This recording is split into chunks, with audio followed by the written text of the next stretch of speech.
all go to the lobby. Let's all go to the lobby to get ourselves a treat. Let's all go to the lobby. Let's all go to the lobby. Let's all go to the lobby to get ourselves a treat. Welcome to the Double Feature Podcast, where we pick out two movies every week, find out which one is better, watch them, and we talk about them. Welcome to the Double Feature. I'm your host, Dean, with my delightful co-host. Why don't you introduce yourself? What's up? I'm David. Welcome to the Double Feature Podcast, everybody. Happy 4th of July. We are recording on 4th of July today. It's pretty nice. Happy America Day. We're going to get America Day. And we will be talking about two films that were filmed in Canada, I believe. So, as American as you can get. Yeah. Well, what are we watching today? What have we watched this week? This week, we watched Fanboys, 2009 film paired up with Scott Pilgrim vs. the World. Topic of this week is, which is the better nerd geek film? Which is the better one to watch when you really want to get your geek on? I think so. Battle of the Geeks, I suppose you could say, or nerd fight. Battle of who is the biggest virgin. I don't know. It's hard to tell because Scott is not putting up a great resume, if I might put out there. I mean, neither true. Is young Neil either. Now that I think about it, but that's beside the point. All right. Okay, well, let's get into the log lines. Fanboys is a worn-down car salesman road trips with his former fanboy friends to steal the unreleased print of Episode 1 before his best friend dies of cancer. I wonder if Episode 1 caused his cancer. You know, we'll get into that later because I think it could have cured the cancer. But Scott Pilgrim vs. the World is a Zero musician fights the 7 exes of his trendy new love to gain her heart. Good for him. Those are our two films. All right. Where are we going to start with first, Mr. David? Well, I think we're going to start with Fanboys. Because I don't think anybody's seen that movie. Yeah, kind of a diamond in the rough out of Dean's DVD collection, but certainly fun if you're looking to get a good pairing for that nerd double feature if you really want to max out the greasy fingers all over the comic book collection kind of feeling. Very interesting film coming out of the minds of the comedy genius of people like Jay Baruchel, Seth Rogen, and others. I'm sure they had a lot to do with it because Seth Rogen plays his most dynamic acting in this movie that I think he's ever done. He is multicasted in this film. Yeah, and even comes face to face and beats in his own ass at one point in the movie. I mean, you can't get more complicated with a role than that, is having to beat your own ass, but also fight back against yourself. It was kind of interesting, too, because, like, Seth Rogen and a lot of these actors that are generally in these movies that they're all in, you know, the Dave Francos, the James Francos, the Jay Baruchels, the Seth Rogens, Craig Robinson, even in the like, they generally play the same guy. Mm-hmm. And that's not to say that Seth Rogen necessarily, you know, was looking to go full Brad Pitt with the character acting, but it's weird to see like how he could stretch himself thin across these two different characters, one being a Star Trek nerd. The maximum Star Trek nerd. Oh yeah, prosthetic teeth and all to show that he has eaten fish sticks in his basement his whole life. And then also I don't even know what you would, like a hick rebel pimp, I guess. He is a Las Vegas escort security person. But also avid biker enthusiast, probably. And super Star Wars fan. Yeah. He has a tattoo in this movie that does not age well. It is a In the film, Seth Rogen's character has a full back tattoo, top of the shoulder to bottom of the ass crack, of Jar Jar Binks posing with Jake Lloyd. Yeah. I don't know. Age well as far as, I mean, some of us like episode 1, but, Wow. I knew this was going to be a point of contention because, yeah, it's common knowledge that episode 1 is not a favorite. And But and this movie's whole like crux is that it takes place before episode 1 comes out, and they want to steal the print before their friend dies. right, and Yeah. it's heartfelt. It's a good Friend It's a nerd good movie. yeah, but listen, they even poke fun of it at the end. But I mean, if that kid can see that movie and die happy after seeing it, there's something there. And to me, who was 5 years old probably at the time of being religiously a fan of the movie on VHS, I loved that movie ever since I was a kid, and I continue to this day, and I continue to say that it is not the worst Star Wars movie. Sir, I literally saw that film in theaters when it was released. It's not great. I mean, don't get me wrong. Listen, Where Star Wars movies should come out. it's no Empire Strike Back. Yeah, we can get behind that. I mean, but- New Hope is the superior Star Wars film, but whatever. I won't. Yeah, I mean that too. It's like it's none of the films will ever measure up to the originals. I mean with anything you can really say that it's like the original of anything is the best one because it's the one that did it first. It's the one that everybody fell in love with first. I mean, can't fall in love with anything other than Grandma's original recipe. But I think for me it was like episode 1 deserves this kind of love letter because it was. I mean, before this, Star Wars just had the original trilogy, and I don't think really any other film, saga, or franchise had done such a return to itself before this.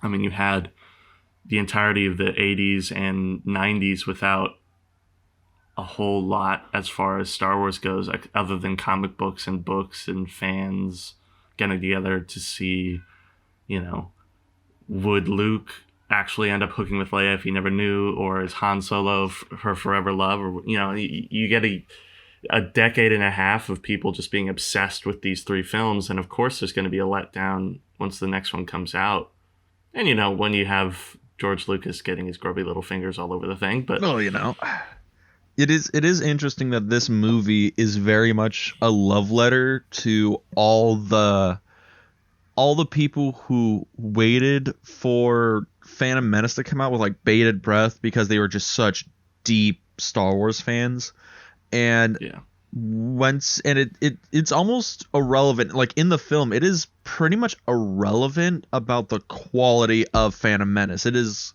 literally a MacGuffin in this film. It is just a reason for them to get on the road, travel across the country, and do something together.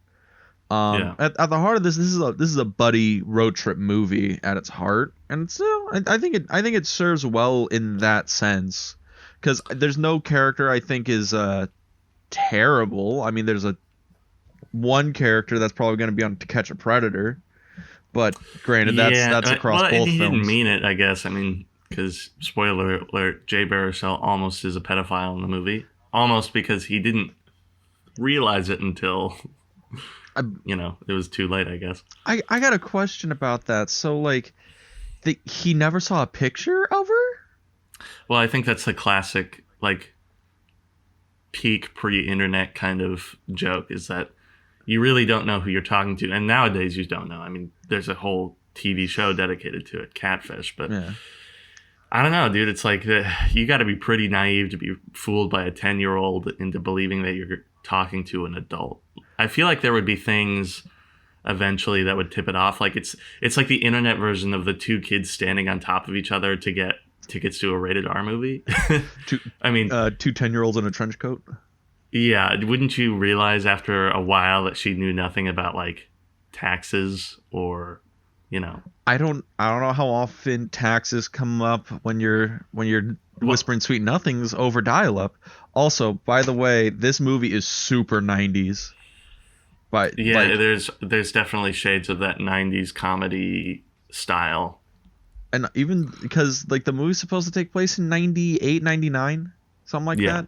98. Yeah. And you see Windows' big fat ass laptop that he has to plug into the phone line. I was actually super It's weird. surprised with like that scene in the diner. This is kind of a small tidbit that does not matter because I'm not one for plot holes necessarily. But I looked up the history of Wi-Fi to like see if he really could connect to the internet in that diner, and because part of me was like, you mean to tell me that a diner in the middle of like Ohio or Iowa or wherever they were just happened to have free Wi-Fi in 1998?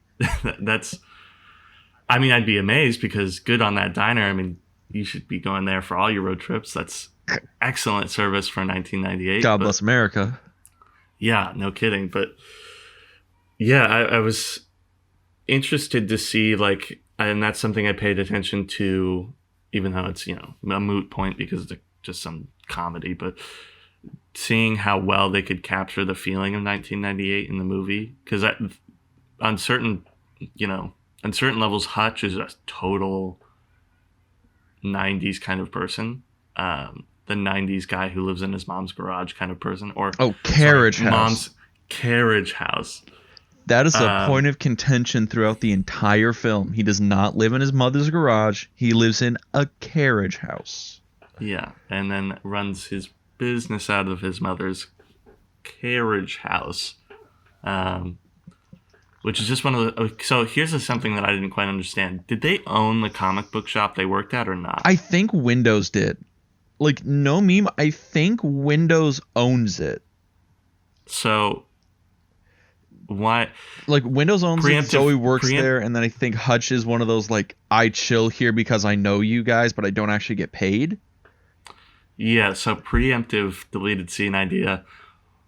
Why couldn't Hutch go to Windows for some seed money to get a shop for his detailing business and not continue to run it out of not only the place he apparently lives, but his mom's carriage house? I mean... It's really weird because, like, throughout the movie, you kind of have an idea of what everyone's, like, goal or shtick is. Because, like, yeah. Windows' goal is, you know, he wants to find love with this girl online, and then that falls apart, and then he finds it with, you know, this cliche of love was closer to home than you think when he falls in love with Zoe, which is a romance that kind of comes out of nowhere. She flashes him like 20 minutes into the movie and he just doesn't care and it's played up for jokes kind of thing. And then yeah. I mean, like, when you mentioned that to me, I started to look out for it because I think I was in the middle of watching it when I saw the note. But I don't know if it necessarily comes out of nowhere, but it's certainly one of those things where it's like, I mean, in 2009, this was certainly before, you know, Me Too and the women's... I guess you could call it women's revolution, but certainly before people would have pointed out that women roles were kind of just made to be like, oh, I'm gonna fix the guy, and especially in a nerd standpoint, it's one of those things where it's like, oh well, I don't know. I feel like her character, Kristen Bell's character, could have had a lot more to do with the movie because she is one of the wittiest kind of cracking jokes characters in the movie. And she disappears for like a half hour, 45 minutes of this movie. True, and I'll give her this too. The character makes a valid point as to why she should actually stay in the movie and the plot in the middle of the movie. But I really would have liked to see more of it because I think her character had a lot to offer that didn't end up getting offered. But you know, it's also kind of one of those things where it's like, I feel like they could have worked around. Her just, you know, getting on a plane and a bus ride next to an old man who had his diaper filled or whatever she said. Yeah. To go save them from being in jail in the middle of nowhere. But at the same time, I don't know. Find another way to fit that character in there because this is one of those things where it's like lazy writing. It's one of those things where I would actually like to see more of that part of your writing. I would like to see more of this character that could really pump up the story and the comedy. Yeah. Well, but yeah, so that's like the thing, like but back to what I was saying, like all these characters seem to have kind of goals that are set out like at the beginning of the movie that everybody kind of figures out within the first like 20 minutes. Like Yeah. Hutch wants to start his own like his detailing business, the Hutch Touch, which great naming by the way. Windows wants to find love, and Linus wants to see episode 1 before he dies of terminal cancer, and Eric wants to get like his friends back together. He wants to be part of the boys again. Yeah. You know? I don't know. I go back to the terminal cancer thing. Kind of a bummer. I'm not going to lie. It's one of those things where I'm watching this fun movie and then I remember that this guy has terminal cancer and I'm like, oh, because he comes up in like the first act, and it's the call to action for Eric to be like, okay, I gotta go back into the boys and we gotta get the band back together and go and do this before my best friend dies. But they just kind of gloss over it. Then it's just not mentioned for another like hour of the movie.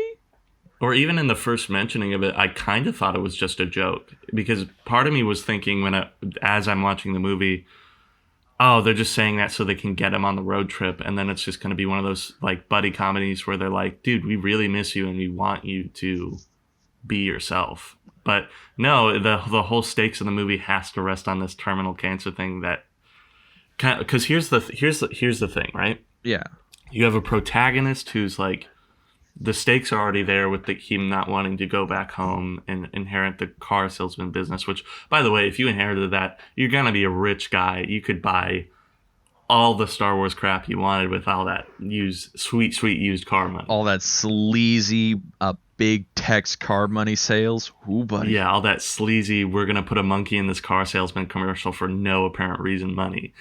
But it like shifts away from the stakes having to do with that, which I thought could have been ramped up a lot more, to this terminal cancer thing that rests solely on a different character.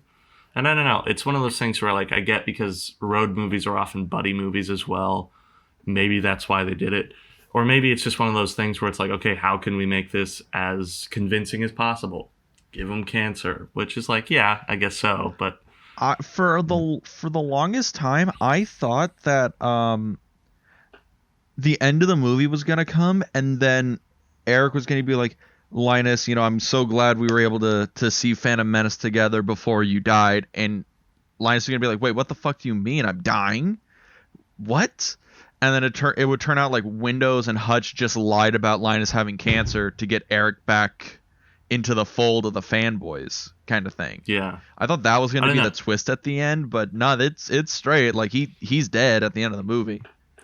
Yeah, definitely is deader than a doornail. He's deader than Qui-Gon Jinn on Naboo. I mean, it's like he is gone. Gone. I don't know. This is another thing I thought about the plot too, that from the get-go is I was really expecting them to mirror the plot after like A New Hope or something. I thought as like homage, because everything else is practically an homage to those Star Wars movies, but except the plot, which ends up being just fine anyways. But I really would have liked to have seen the main character kind of take on that Luke role of like, I need to get off this rock in the form of that used car lot. But in order to do that, he has to be actively searching out, this talent he has, which is comic book illustration, I guess is what you call it. Yeah. But then it just ends up, a lot of the road movie tropes end up taking over that because when you think about it too, I mean, A New Hope is a road movie. Yeah. Right? I mean, Millennium Falcon is the van they all pile into. Van across Route 66, man. Yeah, and it's like, it's probably not quite a road movie on its face, because a lot of people like to say that it's a Western, which is also an interesting analysis. I've heard Western, samurai film, anti-war film. Basically, I've heard people describe the original Star Wars as every genre under the sun to make it more than a like science fiction fantasy movie. Yeah, and it's one of the things is like sci-fi epic is that's where I think it just lies because I mean it's the original kind of sci-fi epic that triggered everything after it. I mean, yeah, there are probably sci-fi epics before that, but they were filmed on sets. I mean, this was kind of the first time they really tried to venture off into miniatures and building dedicated sci-fi sets, and It was getting also these filmed a lot in Tunisia. Like it was like on exotic locations. And I mean, it's one of those things where you have this perfect opportunity to mirror that plot in this movie in a trip across America to go to Skywalker Ranch, which is the Death Star. I mean, when you think about it, and does that mean? but yeah, I can also see how that might not be able to come out well because that would, I guess, require you to have because the Darth Vader character in this movie, as they point out, is his dad, which is I think perfectly fine. I mean, Darth Vader is Luke's father. But yeah, when they did that in like the peyote tripping ball section, which by the way, everybody, there's a section of this movie where they trip balls on peyote in the middle of the desert. Have fun with that. With Jesus Trejo, I mean, like it's with your boy Danny Trejo. Yeah, Danny Trejo, obligatory cameo. Oh, if we'll talk about the obligatory cameos because there's a lot in this movie. That's true. But yeah, they trip balls in like the middle of the desert, and Eric, our main character, literally envisions his father as Darth Vader. And I was like, okay, there's a point where you're homaging Star Wars to a degree, but now you're but then he's like drawing these parallels to like Star Wars like characters directly, because I could see Eric as your Luke Skywalker kind of thing, and Windows and Hutch, that's Chewie and Han Solo, like basically, and like you can even say Linus is the Obi-Wan Kenobi. He's the person who is not long for this world, and he's trying to impart his fanboyism back onto Linus to a degree, and it's kind of interesting. Like they could have really dug into we're retelling Star Wars in just a way that is about the fanboys instead of a thing that inspires the fanboy culture kind of thing. But, yeah, because I think that's where the plot ended up going, is that it was like showing people why these fanboys stick together, which is, I think, a good way to take it. But Star Wars in itself is that original fanboy kind of film because you can get so much from it. You can get so much, I wouldn't say theme, but like lessons from the story, in that you have to take a chance in order to achieve your dreams. You got to do what's right even when you don't want to. You have to, there's so much you can get out of that movie that they could have paralleled in this. And it's just a cheap comedy, so it's not worth looking that much into at the end of the day. But it's still kind of nice that they were able to fit some of those parallels in there in order to pay homage to that. Yeah.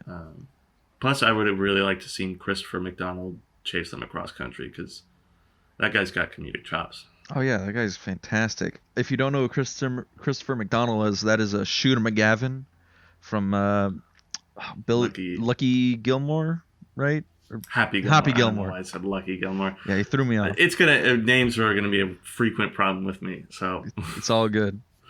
I mean, what's interesting too is because Seth Rogen ends up being the only person that really chases them across country, but road movies, I think, are served better by multiple people chasing you, having multiple things closing in on you, and that could have been an interesting one. Instead, we just get a sticky note over the phone from Billy D. Williams. Okay, we need to talk about the cameos in this movie, because there's a lot in this movie.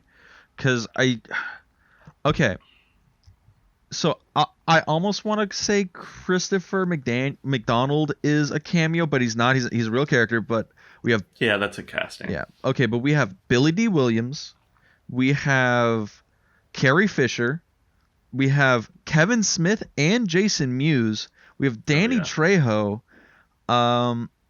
I mean, okay, Seth Rogen, he's cast multiple times in this movie, but so that's not this a cameo. This was kind of pre-Seth Rogen super success. I think this is after Knocked Up, but It was after Knock It Up because on my DVD copy of this movie, it advertises Knocked Up on it. yeah, because I think that was 07, 08, but he was, and that was a movie that kind of did launch him to be a national like comedy star, but it was also kind of before any of the other members really made it big. Like I know that movie had, yeah. So this is before Jonah Hill really had his thing, and he was in Knocked Up, but Jay Baruchel, James Franco, who else could, I mean, I guess Dave Franco, all those guys. This was before they had hit the spotlight with Seth Rogen, and I feel like this was still at a point when he could do some cool character actorship. Because nowadays, if Seth Rogen's in a movie,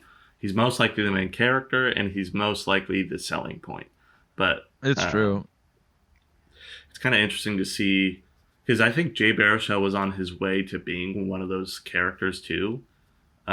It's just that he never, aside from Goon, never really had like a bigger role in anything. Aside from like the only thing I can think of is that movie This Is the End that they were all in. Yeah.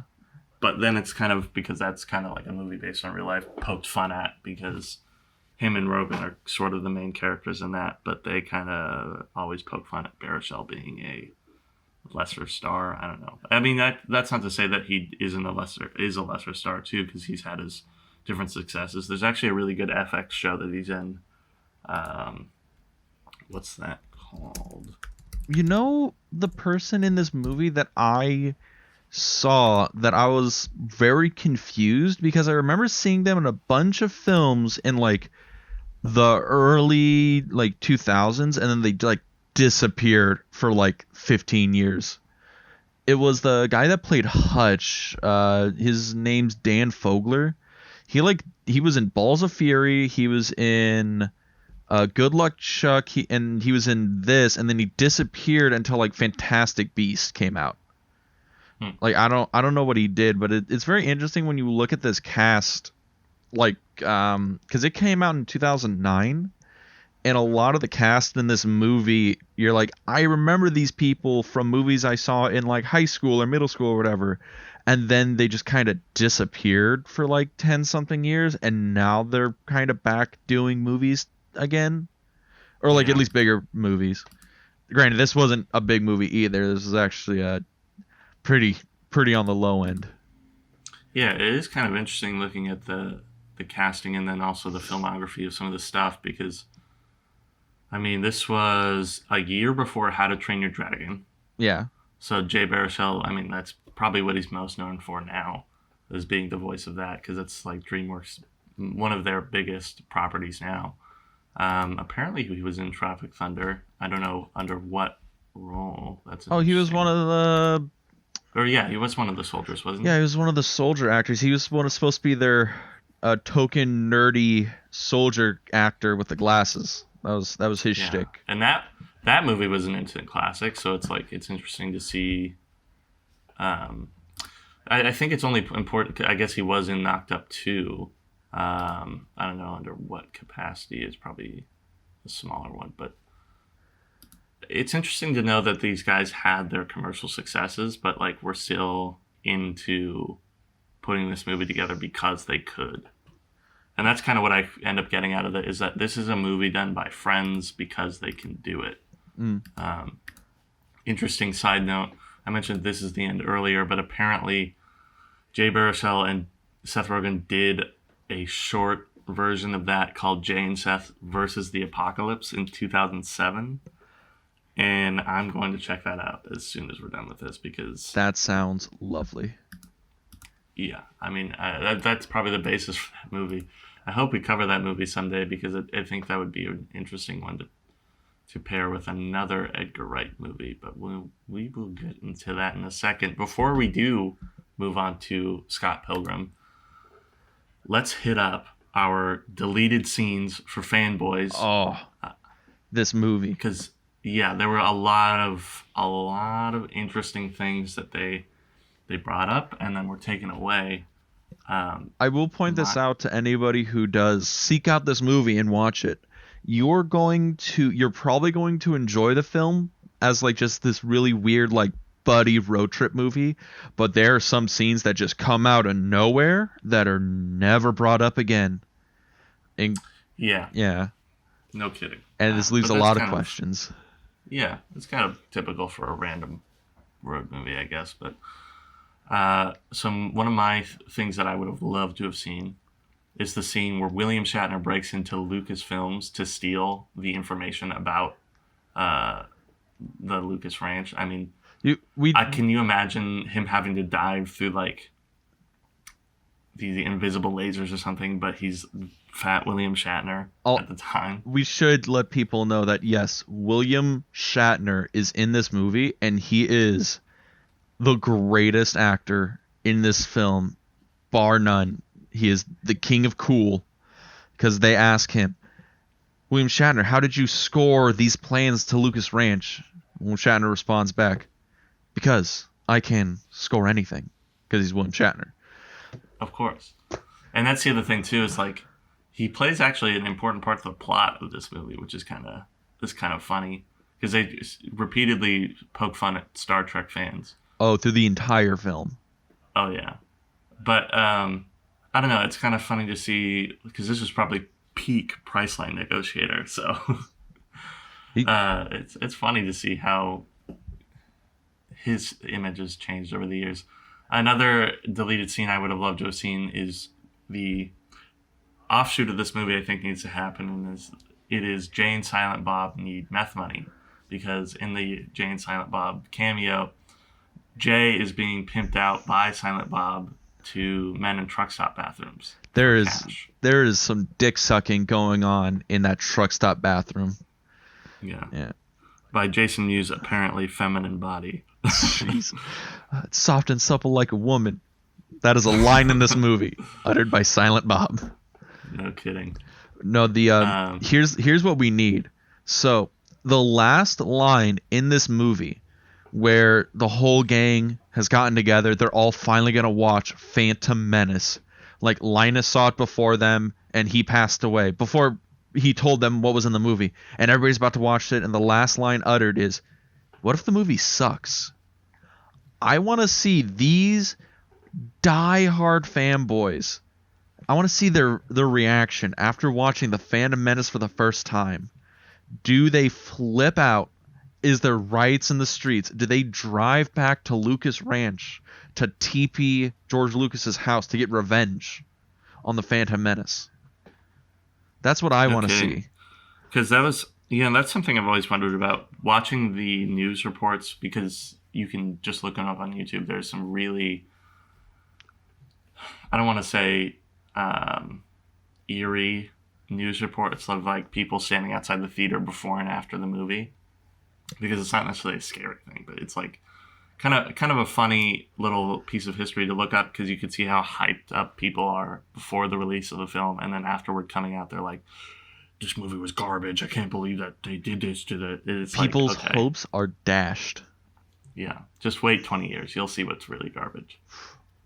Sir, like, I'm sorry, but like, I saw Phantom Menace in the theater. It was one of the first films my dad ever took me to at the movie theater, and I couldn't even look back and say that movie is not very good. It holds the nostalgia factor for me, but it is not a great film by any stretch of the imagination. Pod racing is the single greatest creation in all of the Star Wars universe, and you can't change my mind. Bite thine tongue, ye vile wench. What is wrong with you? I'm just saying. And that's on top of the fact that, too, I mean, just wait a couple of years, because the next movie is going to be a zinger. Oof. Okay, you didn't have to throw new Star Wars out at me, man. That's some harsh shit going on right now.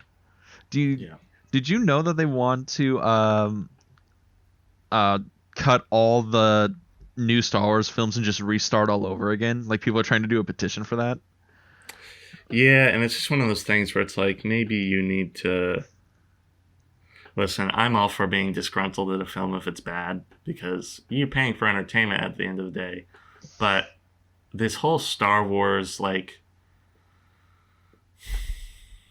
I don't know what you would call it, but this revolution against what they're doing with the movies is like, I don't know, they're movies at the end of the day, dude. I mean, appreciate them for what they are and what they aren't. And they could be a lot worse than what they are a lot of the time.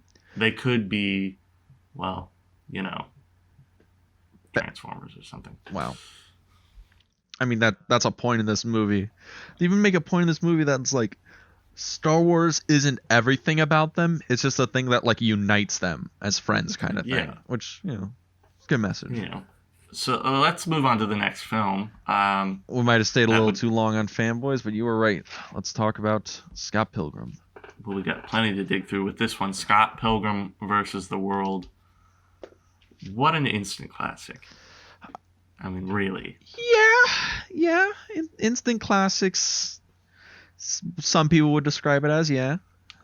Well, there's something I always go back to, and this is somebody that I don't know if I would say colleagues. That's probably putting me too high on a pedestal. But a friend of mine, Justin, once said that this was one of the first like postmodern films in America that really pushed going outside of normal movie boundaries in order to tell a story with like using visual effects to your advantage and texturizing the movie, the editing elements, the way they've scored the film. I think this really was, and Edgar Wright himself is a prolific director in this vein, but this really was one of the first films that did so much for movie making and what it has to offer, because first of all, the video game visual effects obviously iconic in this movie.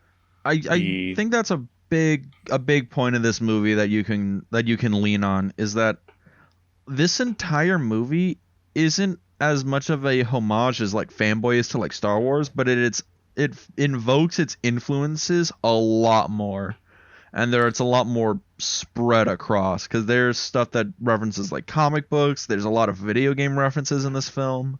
It's very much a love letter to like the culture of like that nerdy, like geeky kind of underground stuff versus like Fanboys, which is just a very direct Star Wars love letter. So yeah, and I think Edgar Wright could have been, because this movie obviously is an adaptation, so it could have been anybody that really got their hands on this movie, but Edgar Wright was the perfect person to take the reins on it, because I can't think of another director whose style would fit over this movie. I mean, the closest person I can think of is if you were to give it to like Steven Spielberg, because it has that element of being an epic film, but even him I don't think would totally understand the youth that's involved in this movie, because it's very focused on a younger audience while trying to remain an adult-worthy film. Look, if Spielberg directed this film, Scott would have been like a divorced dad in his mid-30s trying to find love while an alien invasion was happening. Yeah. Possibly with a shark. Just saying. It would have been interesting to see what that would have been like. But yeah, I mean, like this too was kind of before Edgar Wright, and the first time that he stepped into U.S. audiences specifically, because before this he had hits like Shaun of the Dead and Hot Fuzz. But while those were, I know Hot Fuzz was a Universal film, those were kind of more British mainstays rather than American mainstays, and they ended up finding their way over here, versus this was kind of more targeted at being more of a global release. And of course, it did not do well to begin with. Yeah, I have the budget for both of these films if you'd like to hear them out. Yeah, let's take a look at the books real quick. So, looking at the books, how much did you believe Fanboys was made for, and how much do you think it grossed? We'll go over under. So if you're saying like over this much or under this much, to make it easy. The wheels are turning. The wheels are turning. Plenty of cameos, but cameos can't cost a lot. The stunts and set pieces are cheap. All the sets were probably done in the same city. I'm not going to lie. You probably could have done that, aside from Vegas. But even the Vegas stuff, it's like aside from B, and it probably could have been done on the set. I'm going to shoot for less Under 10 million, over 8. Under 10 million, over 8. So somewhere in that 9 million category. Yeah, and then for Scott Pilgrim, I'm going to shoot for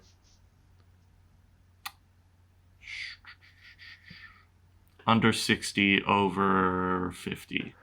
Oh, okay. So, Fanboys. The budget for this film was $4 million. Cheap.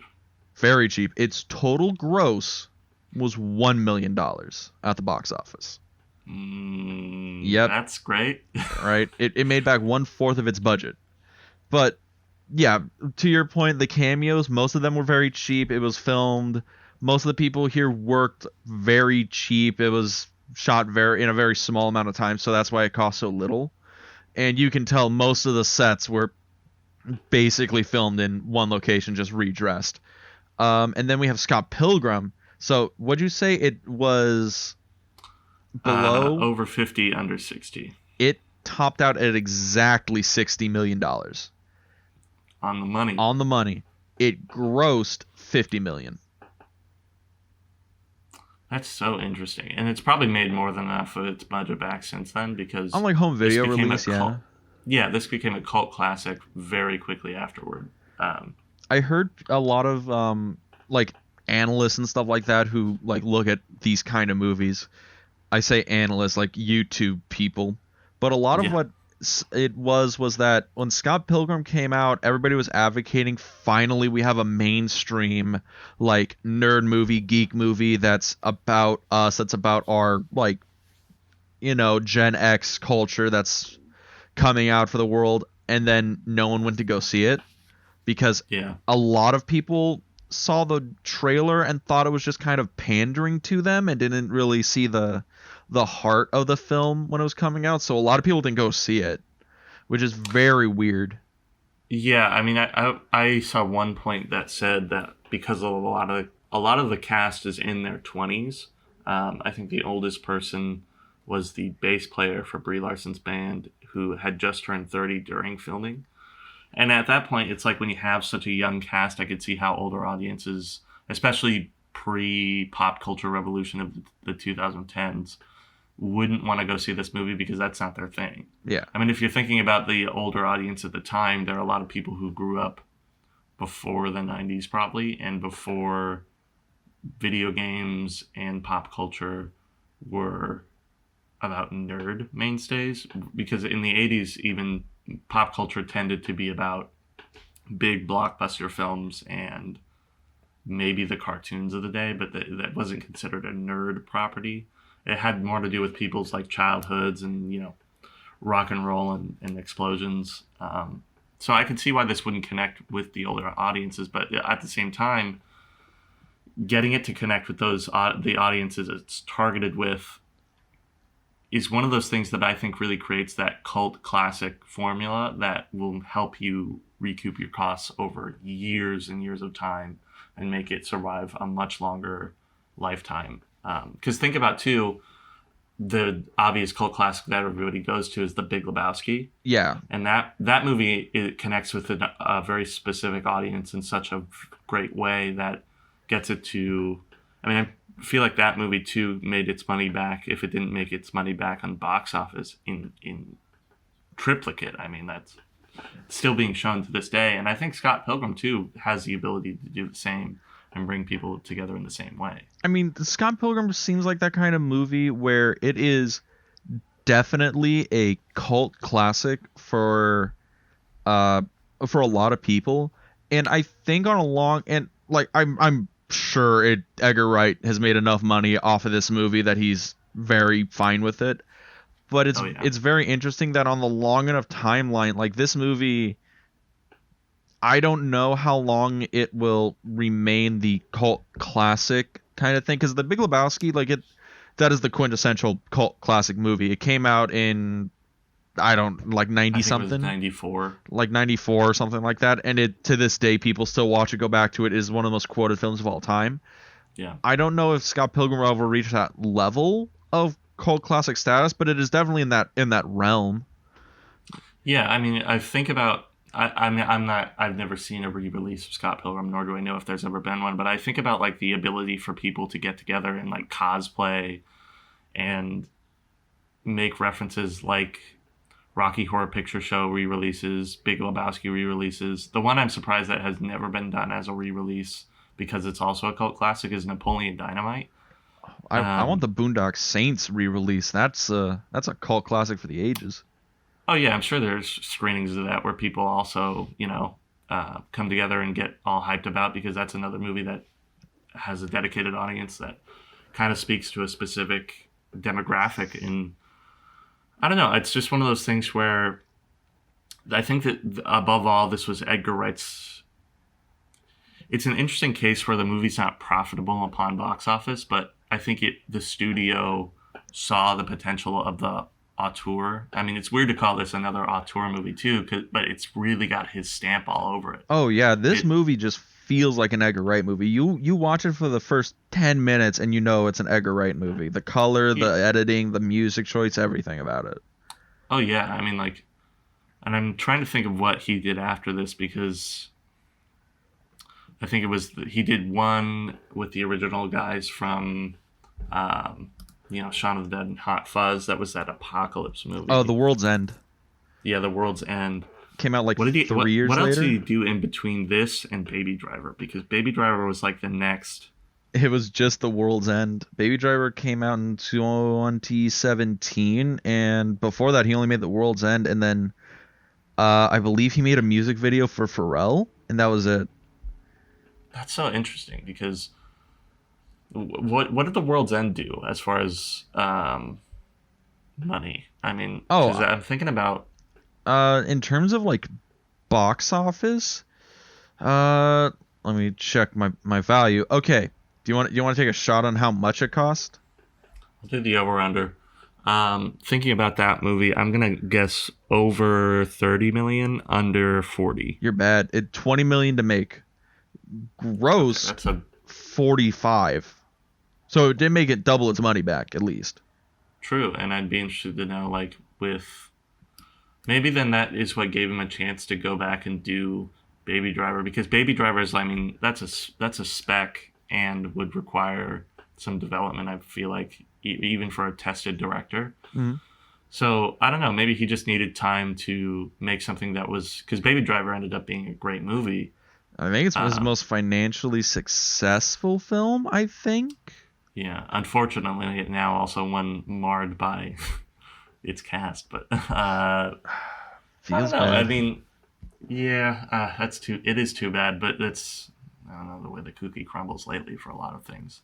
But yeah, I would be interested to see what he's going to do next, because he certainly deserves to have a little bit more credit as being one of the directors of that decade, and the decade before that had such a unique style and such a unique way of making movies. For all of those out there who wish to dive deeper into Edgar Wright, there's a television show from the UK. It's very short. I think it's like 2 seasons, and it stars a lot of his like staple mainstay cast. From like Shaun of the Dead, Hot Fuzz, anything he's made in Britain, you basically see them in this television show. It's called Spaced. Stars Simon Pegg, Nick Frost, and it's very much another love letter to like nerds and geeks and movie buffs and all that stuff, all that culture. And it's less flashy, I guess you would say, than like Scott Pilgrim is, but yeah. It's very good. It's a very good show. Would recommend. I'll check that out. Now, to talk about the movie specifically, in the story and all this, some interesting things happen, and I know it's an adaptation. I've personally never read the Scott Pilgrim series. I have read the first couple, I think. So then you might be able to answer a couple of my questions. The Knives Chow thing, right? Because obviously this is kind of a gray area in the movie. Yeah, so he's obviously going out with an underage girl, but because Scott's how old in this movie? 22, something like that. Something like that. And yeah. Knives is like 17, and it is very apparent that they met while she was still in high school, and he was very much a grown ass man. Yeah, which is kind of interesting too, because it's not just one of those where they didn't catch it. You know, I mean, it's very obviously meant to be that way to show how he's kind of a dick, but that's a thing. Like, Scott is not a good person in this movie. Like, he's also like kind of dumb, and like I don't know, like he just does not come off as a good human being for a lot of this film. Like, yeah, but I think that's the point too, because there's nothing wrong with making your main character an asshole. There's certainly nothing wrong with that, because that's the point of the story, is you're watching them become a better person. I do think it's interesting that it's never really made more of a point that he's a douchebag for going out with a younger girl. But, whatever. It is a thing. I think, well, everybody in the movie says that he's like a creep for doing it and all these other things. Yeah, they definitely make that a point. The other thing that comes up in this movie that people say about Scott is that he's like this lady killer. He just, picks up girlfriends and drops them and all this stuff over and over again. And I'm just like, I don't see Michael Cera being this, for lack of a better term, this pussy magnet lady killer. I just don't see it. Yeah, especially with that haircut. Yeah. I don't know. People make fun of that haircut in this movie too. Like, which is worth it. I mean, his hair is interesting. Only Michael Cera's mom could love that hair, and she probably still told him to cut it every day. She probably cut it herself. Yeah, but aside from that, I think I like that the film makes a very good point about that he sucks and he needs to get better, because you can't have a story without somebody who sucks on some level and needs to get better. And they make a really good point at making Scott Pilgrim a guy who does absolutely suck and absolutely, by the end of the movie, does get better. I mean, it's true. That's the other thing I really like about this movie, is that it makes a good resolution by the end. There's almost like a very mature resolution for what the subject matter is. Yeah, because at the heart of this movie, it's just a love story that's basically Scott coming to terms that if he really wanted to be with Ramona, he has to be happy with himself. Yeah. Yeah. Definitely. I don't know. I mean, the other thing I think about this movie too is the perfect casting, right? I don't think anybody in this movie should have. It's kind of like last week with Back to the Future. Is the casting in certain movies is just so perfect, you can't have it any other way, and it almost even defines the movie because of it. Because certain people, like, I mean, Scott Pilgrim himself in Michael Cera, but also people like Aubrey Plaza and Brie Larson, who are character players in this film. Jason Schwartzman being the lead villain could never be anybody else in my mind. Aubrey Plaza especially, because I like this little note that I looked up. Nobody could play her. Nobody could play that character anybody other than Aubrey Plaza, but she had this interesting motivation behind the character that I was surprised by. Mm-hmm. Because oftentimes when she's cast as that, like, stoically pissed off kind of girl, but apparently her motivation was that character was secretly in love with Scott, which is, a trope that is commonly found in a lot of stories, is that if you're picked on by a girl, they're actually in love with you. But I thought it was interesting that she did that, but also gives no hint at it in the character, so that when you learn about it, it gives you like this, oh yeah, that kind of makes sense, kind of feeling. How every time they interact, like, she seems to be very angry that Scott's going out with Ramona and that he's going out with Knives, but it's not mad that because of anything they're doing. It's more like she's mad because it's not her. Yeah.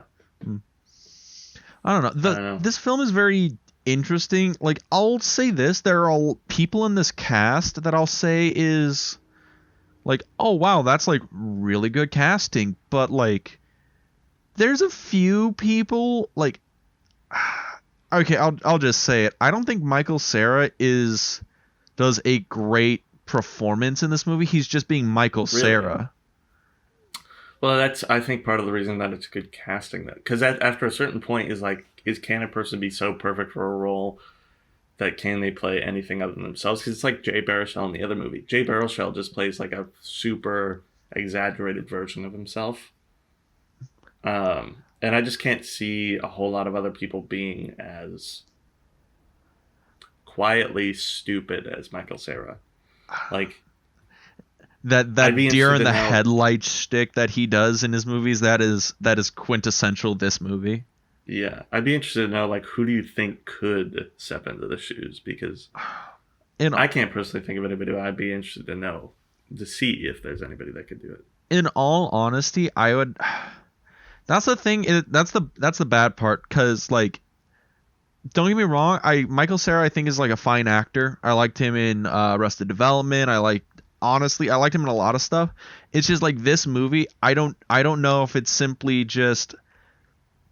I think his performance is weak, or if I think he's just not right for that character. But it could just be that he is right for the character. I just didn't like the character, kind of thing. I would probably have to watch it a couple more times to really get a good sense of it. But the other thing is also the evil exes, which is kind of weird. But I think some of them just are set dressing. I think what is it? The twins don't have a single line in the movie. No, they don't. And it is kind of interesting how that one is a pretty rushed version. Because I like that through most of the X's, you try to get like these little pieces of information about the relationship.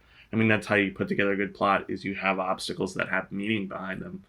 And one that I thought was really interesting is the girl that is the X. I can't remember her name, but she's really good cast for that. And like, it's interesting to see how it explores and kind of breaks down barriers about what the expectations for each X will be, because the first guy is pretty stereotypical, and as you move on through them you kind of get this whole like, oh, a person's life is a lot more complicated than you can ever put together, and in order to get the whole picture of a person, in order to love them fully, you have to learn about their past, which I don't know if you have to, but it's like, it's just one of those things where how can you love somebody if you aren't willing to accept their flaws and their past?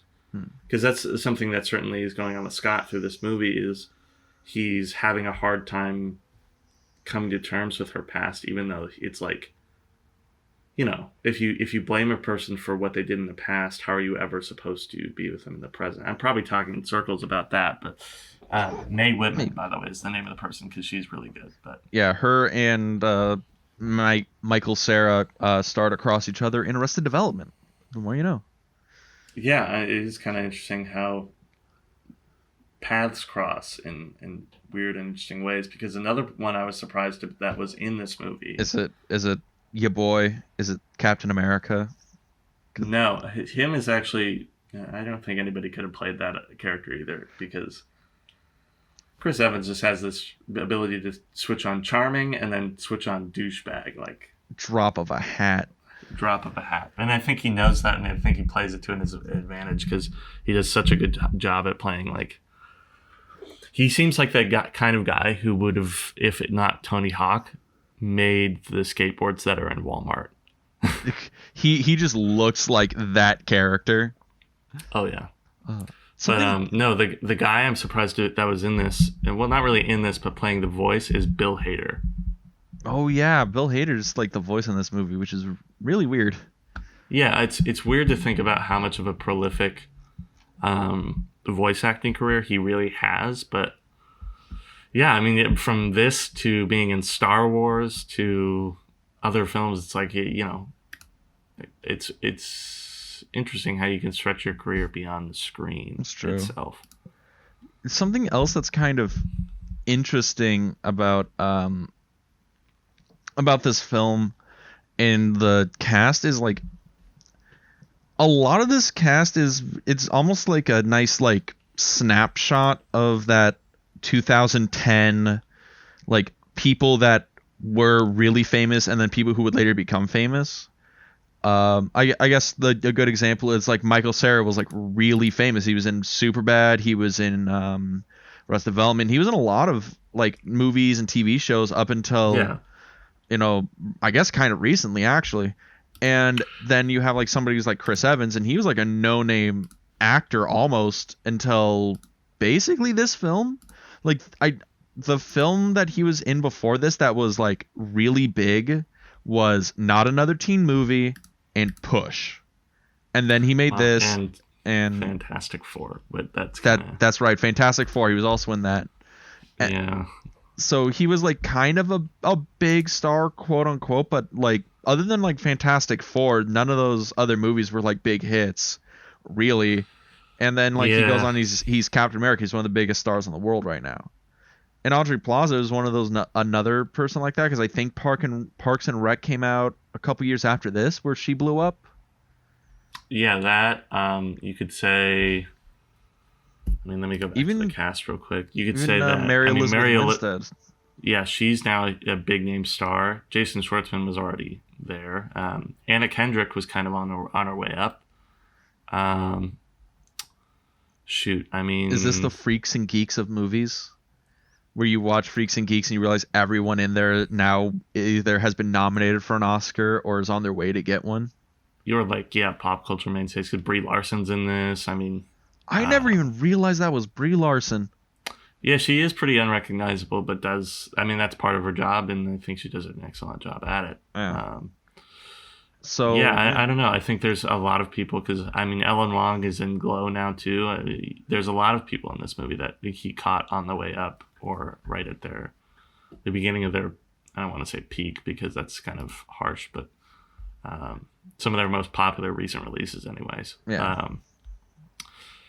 I don't know. It's one of the...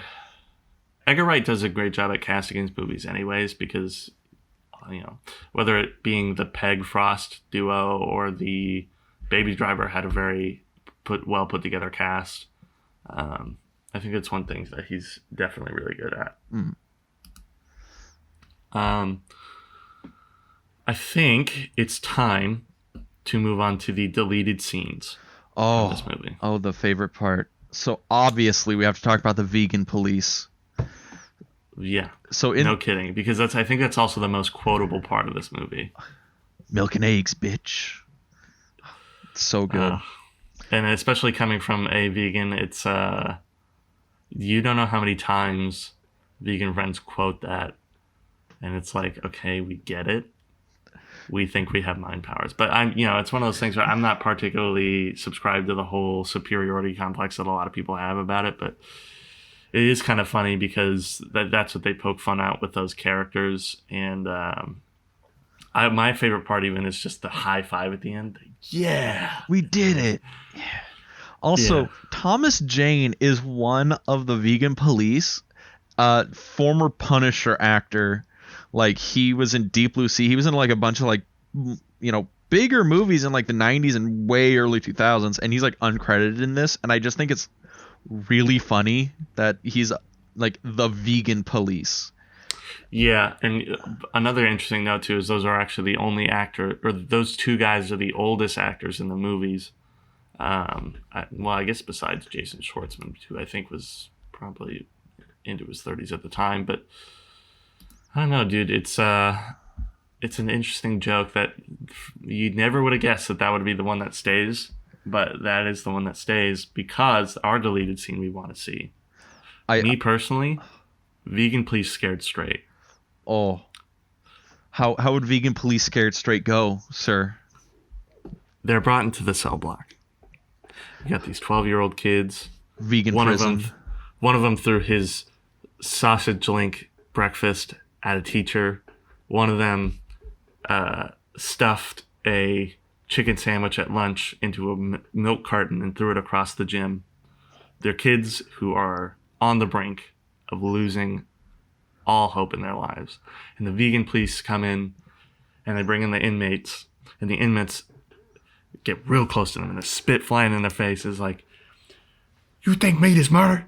You think meat is murder? It is murder, and I'm gonna murder you to make some meat, bitch. Or something like that. I don't know. I mean, but alternatively, Dean's idea was, oh god, it needs to be vegan cops, where it's literally the cops television show.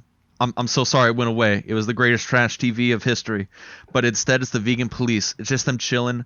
They're doing stop and frisk with people, being like, hey, you got a bag in your sock? What is it? Is this bacon? Is this bacon, motherfucker? Are you seriously trying to pass this shit off in my neighborhood?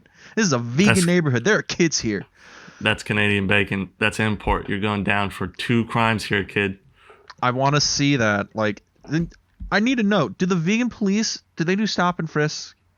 Are vegan police charged with police brutality for veganism? They do stop and toss. They got to toss the salad. That's what it is.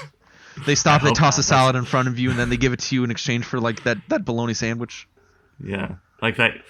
Oh, dude, like that clip that went around the internet recently, which is kind of secretly messed up because it's like, Jesus Christ, you don't need to stop people and scare them like that. But those cops that like gave an ice cream cone to the people they stopped who thought they were going to get a ticket. Yeah. At the height of all this, we won't get into the politics of it all, but their version would be stop and give out like peanut butter and celery. Here's a soybean tofu bar. Here's some avocado toast. Yeah, give out Cliff Bars to everybody. But those aren't vegan. Yeah, Cliff Bars are vegan. Milk and eggs, dog. Not in most of them. You can get it like I was trying to make a joke and it just didn't work. You didn't. Well, I'm serious about my Cliff Bars. That Cliff Bars is life. Yeah. Cliff Bars is love. Oatmeal and raisin forever. Is that the vegan police badge? It's like a Cliff Bar. That's the proof you're vegan. If there's anything that's proof you're vegan, it's nowadays it'd be a vegan chicken nugget. Like if we're really saying anything, because vegan chicken nuggets are the shit. What? Yeah, dude. I'm telling you. Try out a vegan chicken nugget. That's all I gotta say. Absolutely not. I live in America, sir. We got freedom and meat. Clean, soft bite with that crispy outside. We're getting off topic here. No need to talk about my vegan. Your vegan stuff. Policy issues for your vegan for your run as vegan police commissioner. But deleted scenes. Otherwise, I would also like to see Scott meeting Knives' parents. That can't go over well, right? No. And I'm surprised. Like, it's one of those things where Knives goes home and she's talking about Scott to her parents and like, so how old is this boy? What class did you meet him in? And it's like, oh, I met him at the arcade. He's a little older than me. And they're like, oh yeah. And she's like, yeah, he's like 22. And then they're like, what? I need to know, how did they meet? How did Scott and Knives meet? Did they just meet at the arcade, or? I would guess so, because which just makes it that much more creepy. That Scott's trolling the arcade for ass. Yeah, but I mean, maybe they probably met over that dance machine, but I don't know, dude. That is really that's kind of weird, because I'm just like, I'm now very curious. How did they even come in contact with each other? Because it seems like Knives is very much not like into the same stuff as Scott for the most part. Like, she gets into it when he shows her it. He's that boyfriend where you meet them and then they show you all their like music collections. You get really into it, kind of. Well, thing. I think that's kind of the dynamic they have in the movie, is that Knives is like head over heels for the older guy. That's totally believable, but then it's like Scott too is probably so infatuated with being adored. In a relationship, I think, and adored, yeah. Because that's kind of the dynamic they play at the beginning, is that he loves her attention, but everybody can see that as like a bunch of bullshit. The thing with Scott, I feel, is he's just addicted to being in relationships. Yeah, I got that. That's actually an interesting layer to that character, is how much he needs attention and relationships to find meaning. I don't know. He's one of those like at the end of the movie, I thought it would have worked way better for him if he was like, Knives, yeah, you're too cool for me, you need to go out on your own. And if he was just like, look, Ramona, I fought all this for you, I loved you, whatever, but I think, if you don't want to be together, that's fine, we can be friends. Like if he just was like, I'm just gonna be happy with me for a while, I think that also could have been good. But that might have just been me. No, I get you, and I don't know. In that way, I'd like to segue this into what we thought was better. Because while this is a pairing certainly to get your nerd rocks off for the week, it always has to come down to what we liked more out of the pairing, what we were hoping to see, and what we thought. So, Dean, what do you think? Okay, so between these two films, out of the two that I enjoyed more, I would have to say that I think I liked Fanboys a little bit more, but I give credit to like Scott Pilgrim. Like I think Fanboys like does a little bit more justice to like that geek nerd archetype a little bit, where everybody in the movie feels like a geek, feels like a nerd, feels like somebody you would like meet in real life. And like how it represents that like geeky culture is fairly, I guess accurate would be a weird term, but like I've had conversations at the comic book shop, as it were, down on the corner, where we talk about Star Wars and kind of like this. But I will say that I think Scott Pilgrim is just a better quality film. Like I think the acting's probably better across the board, barring like my opinions on Michael Cera, but also like the effects are better. I think the story's probably a little bit tighter, kind of thing like that.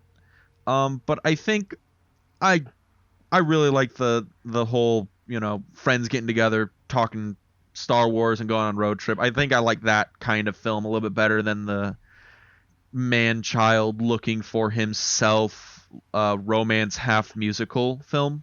But that, yeah. Your thoughts, sir?